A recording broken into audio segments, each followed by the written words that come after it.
All right. Oh, greetings, my dear friends. Today's Thursday, and we're going to discuss a bunch of crazy news. Guys, you gotta love this country. You gotta love this administration, and you gotta be positive about what's happening because if you are not positive, you will go crazy. Okay?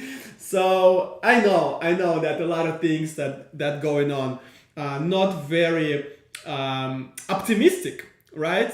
But again, guys, very important to understand that still up to today, and with several exceptions, up to today, most of the efforts of the Trump administration is to bring down the illegal immigration.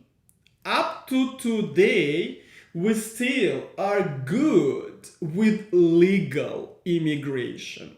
Okay, and of course, there's a bunch of things from H1B and EB5 and L1s and EB2 and IW is much harder to get approval right now unless you work with us. But still, we are positive about the future. We're positive. All right, guys. A bunch of approvals for the past week.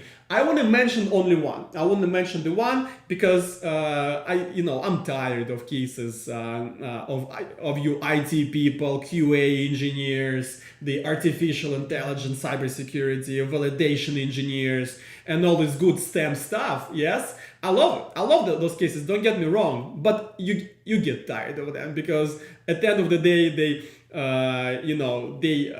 all about the same, the progress, innovation, which are great things. But when it's a lot of those, you're like, okay, give me some good case, give me some I don't know, some athlete case, or maybe some beauty industry, something like this. So I just got an approval for the blogger. For the blogger guys, influencer, you call it whatever, and there's a very specific a way that she was using her blogging talent. She was teaching people English, right? And you want to ask me, Stanislav, how do you it she's an English teacher basically. Yes, she's like on a social media, but why would Americans approve or take the people who teach English? Because people speak English here, and there's a lot of teachers here who can teach you that language. And it's a good question to ask. However, it's not about that.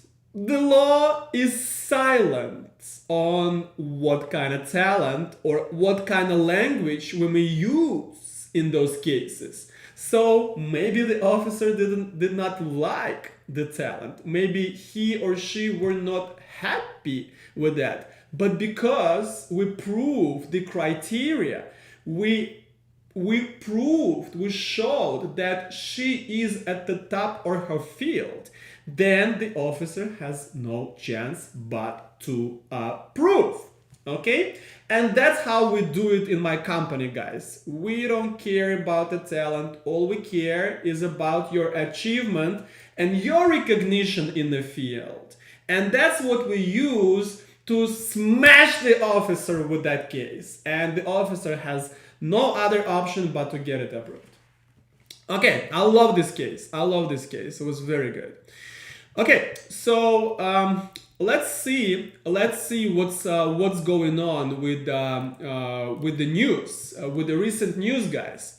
And today I want to address a few important things. And at the end, guys, I will let you know that we have a new type of service in my company, and that's called a money back guarantee.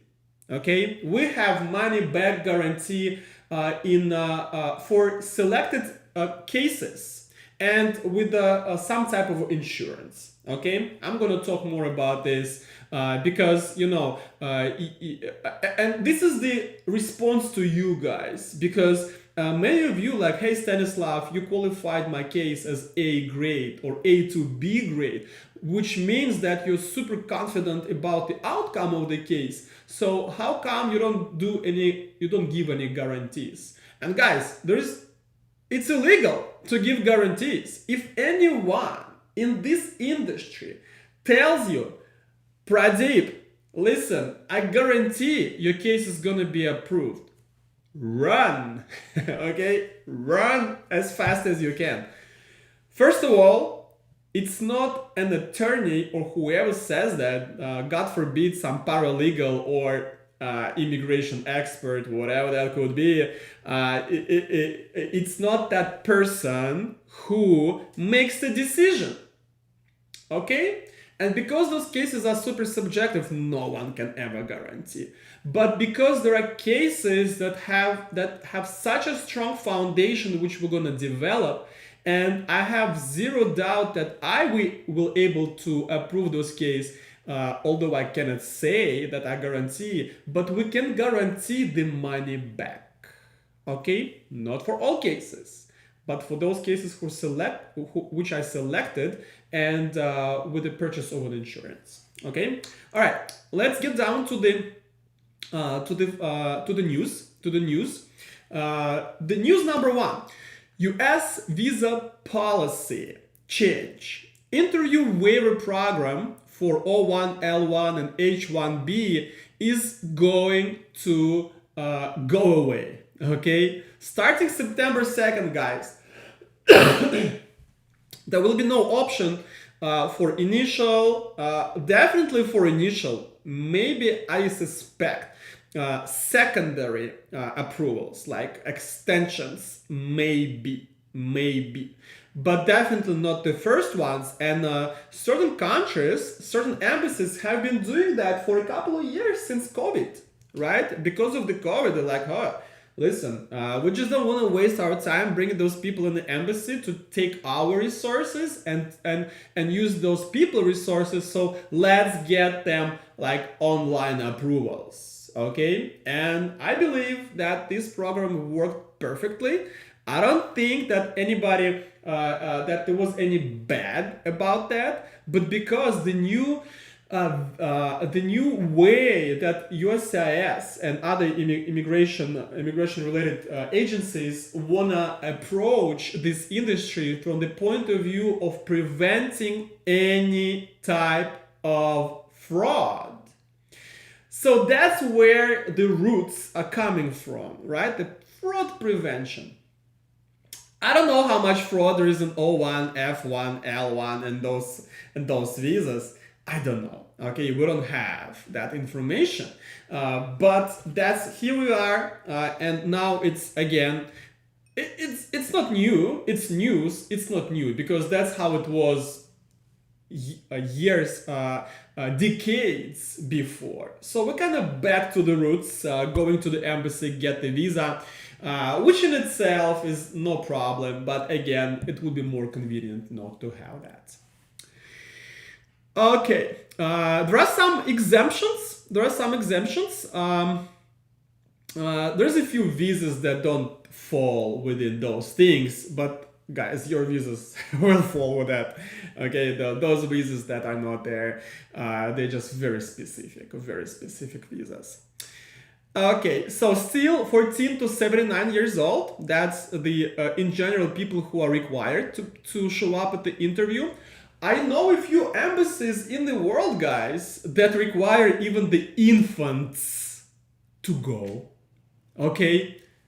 I don't know why you need an infant on an interview, but some embassies do want that. Okay? So usually 14 to 79, but be ready to bring your kids who are below 14 years old as well. Okay, let's move on. News number 2. And guys, I believe this is pretty crazy, and this is Trump's America, okay? So some green cards are taking more than 10 years to adjudicate or to get them to people.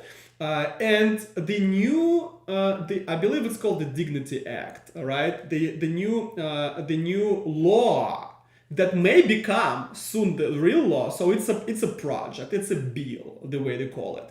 So now it provides for option, let's call it this way, to pay $20,000. Guys, anybody has $20,000 sitting on your bank account and you don't need that, okay? And of course you guys say, no, Stanislav, we already bought Bitcoin on this, and you would be right. But here you are. If you waited more than 10 years for whatever program that is, and you have extra 20,000 sitting on your bank account, you may pay that fee, or you will be able to pay that fee to get expedited processing. This is crazy, guys. I mean, it's not humane, I think. It's not humane. Why? You already waited for 10 years to get your green card. So I guess it's like almost, let's actually pay that person a little bit for his or her sorrow to give them or her the green card. But no, guys, it's the other way around. You're gonna pay. Okay, you're gonna pay. And I don't know exactly how that's gonna be applied, because you can apply it in so many good and bad ways. Okay, so they call it like backlog resolution. And it's going to apply for both family-based and employment-based, okay, who have waited for a decade or more. I don't know if that's gonna be jumping the loop of the priority date, because if that's the application, guys, if that is the application, let's say you're from India, you got EB2 approved in 2015, and the priority date is 2012, but it never moves, and you've been waiting for 10 years for not for the approval, but for the priority date, and now they suggest to pay $20,000 to kind of wipe off the priority date and put the new priority date. That's gonna be different. That's gonna be different, because now we have like now we know that the max you will wait is 10 years, because otherwise it's eternity, it's perpetual waiting. If the priority dates don't move, you just wait in perpetuity. Okay, so we don't know yet the exact details of that, but if that is the application, guys, let me tell you, I think this is fair. In this case, this is fair, okay? Because, you know, getting that green card and this $20,000, then it makes total sense, okay? And by the way, guys, if there are people here, and I know there are, who are Indian born, and who got the priority date before February 2022, and you're on H1B visa, and you're stuck in this abyss in the eternity, do not forget that EB1A is your cure. Okay? This is your cancer drug, this is your AIDS drug that's gonna cure that disease. Okay? Once you get that approval for EB1A with your priority date below February 2022, I will get your green card within 6 months after the approval of your new I-140. Okay? If you don't know yet, guys, if you have the case, I have dropped a free evaluation link in the comment section. This is your task, and this is your responsibility to know if you have EB1A case with your EB2 approved, okay, and your H1B. This is your task, guys. So now you click on that link, you fill out the questionnaire, and within 2 days I will get back to you with the analysis of your case. All right, let's move on. To the next news. Um, all right, guys, and this is more an announcement rather than the news. What's that announcement? The USCIS issued that announcement, that this policy update.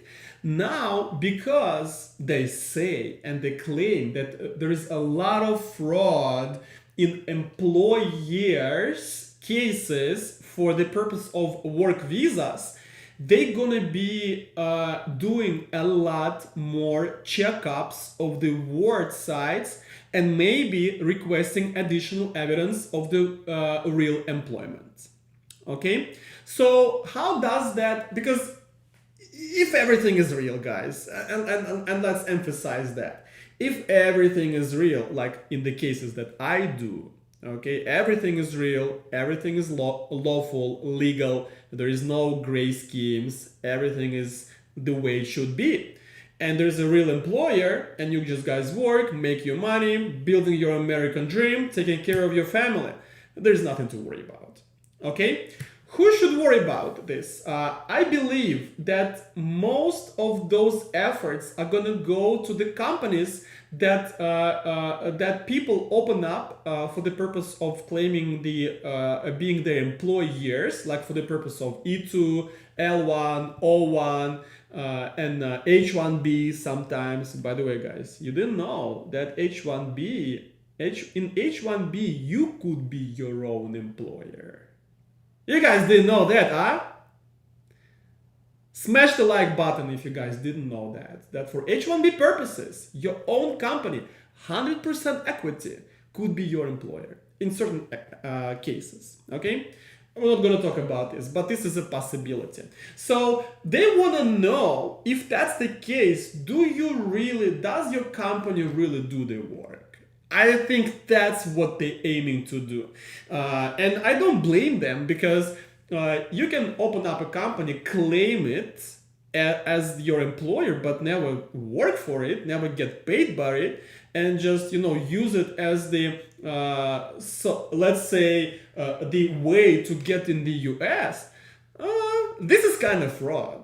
Okay, this is kind of misleading the system. And maybe even fraud.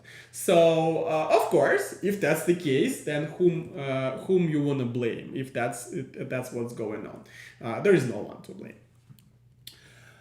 Okay, you guys quiet today. You're like, oh my God, let me listen to this guy, and maybe then I'll ask the question. Okay, guys, we're gonna spend maybe another 10 minutes together. So give me a few questions. Tell me what's going on. Tell me what are your thoughts are. Tell me what happened today in the office. Okay, let's talk. Let's know each other a little better, because I'm happy to see you dropping a comment or a question. That makes me feel that we don't waste the time. Because the one thing I hate the most is wasting somebody's time, or when somebody is wasting my time. So let me know what's going on with you. If you have any questions about what we're talking about, or you want to comment or just share something, I'll be happy to see that. Okay. What else? Let's see what else going on. So concerning the last announcement. So what else they want to see? A lot of times the employer fails to report if they don't employ the foreigner anymore. Excuse me, the foreigner anymore, or that they change the position in the company. So this is kind of like also a little violation of those things, and USCIS just want to know if that person is working there. Okay, guys. All right, we have the first question. And the question is, am I Ukrainian or Russian Jew? Not sure why this question is here, and it has nothing to do with what we do, and it has nothing to do with me doing a great work for my clients. And I don't know why. I know our airmail deal. I don't know what's your deal with this, but hey, any question is if it exists, it's valid. And no, I'm not a Jew. But even if I was, I don't see any problem with that. I'm pure Russian, guys. I'm 100% pure highest probe Russian. I did my DNA test, and I had when I did it, I had 1% from like Asian, from like Central Asia, but you know they keep updating the database, and with years that thing went away. So pure Russian, guys. You need to worry about nothing in that respect.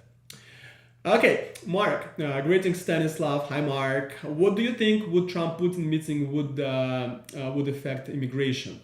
This is actually a really good question. So would their meeting? They already met, by the way, right? Last Friday. So maybe you, Mark, maybe you meant the three-way meeting with Zelensky, Trump, and Putin that may happen or may not happen. Would that affect, or the past Trump Putin meeting, would it affect immigration? I don't think so. I don't think so. It may affect. Excuse me. It may affect the Ukrainians who are here in the US on the U4U and TPS. Yes, they may cancel those programs. They may not extend them. They may extend them if those things don't go well. Because, guys, one thing that I believe Trump does not understand, with my respect to the guy, and you know, you may like or dislike someone, but you still have to respect, because you know respect is very important in all spheres. So with due respect, he does not understand one important thing about this war and Putin, and this thing is that Putin needs that war to go on. Okay? He is not interested in stopping this war. He's not interested in that. And I know you're like, what? Like, why do you need the war then? Just to keep that going. Because the Russian economy, the Russian society, as of today, everything that's going on in Russia is heavily depends on this war, and his power is heavily depends on this war. He understands, as of today, it's impossible to win that war. It's impossible. Everybody understands that. People gonna die. A lot of people gonna die. Nothing is gonna happen. The move of those things is gonna be really, really slow. There's no end to this. So he understands that. So because he understands that, and you cannot win that war, the only way is to continue for as long as you can. Okay? So I think that Trump does not understand that, because he gave so many ways for Putin to get out of this as a winner. Okay? As a winner. He was ready to remove the sanctions, to give Ukraine the non-affiliated status to NATO, to EU, to give Putin those Crimea, to give him all these new lands that he occupied. He was ready to give all that to him. And Putin said, no, guys. If they give you the way out that you would never get on your own terms, and you want to win, you take this. So this is a real proof that he doesn't need all that. He needs that thing to keep going. So, okay, it's a little bit, it has nothing to do with immigration. Of course, it affects a lot of Russians, and we have many Russians and Ukrainian clients. It affects my work, of course. but the geopolitical thing behind it is that. Okay, so I'm a strong believer in that, and logic shows that that's what's going to be happen. That thing is going to continue. Okay, Mark, very good question. Very good question. Okay, guys, give me one more question. Give me one more question so we could wrap up today. We have a few minutes to go. Do not forget to get me the free evaluation, guys. And it doesn't matter if you're a Jew, if you're Russian, if you're Ukrainian, if you're Indonesian, Indian. I don't care, guys. What I care is I care about only one thing. And that's the approval. That's the approval for you. That's all I need. Okay, that's all my team needs, myself, the company. We are working for your results here. Okay. All right. So I'll give you another 20 seconds, guys. Otherwise, I'm gonna go eat my chicken soup with mushrooms. Really good Russian stuff. I'm getting hungry, and it's actually starts raining in Miami today, and still very hot and humid. Like August and September are the hottest months in Miami. Okay, people think that summer is hottest. Now I think September is the hottest, and then abruptly from October to November getting nice and nice weather and a good season. All right, so guys, go do the work. Go do the work. Your work is getting your achievements and recognition in one place, filling out the free evaluation form, waiting for 2 days, up to 2 days, for me to get that analysis for you, and then start working on your cases. Okay? That's all. That's all. All right, go do the work, enjoy the rest of the week, spend some time on the weekend with the family, and I'll see you next Thursday. My name is Stanislav Shamayev. I'm a lawyer of the future. Your future begins here. Good luck.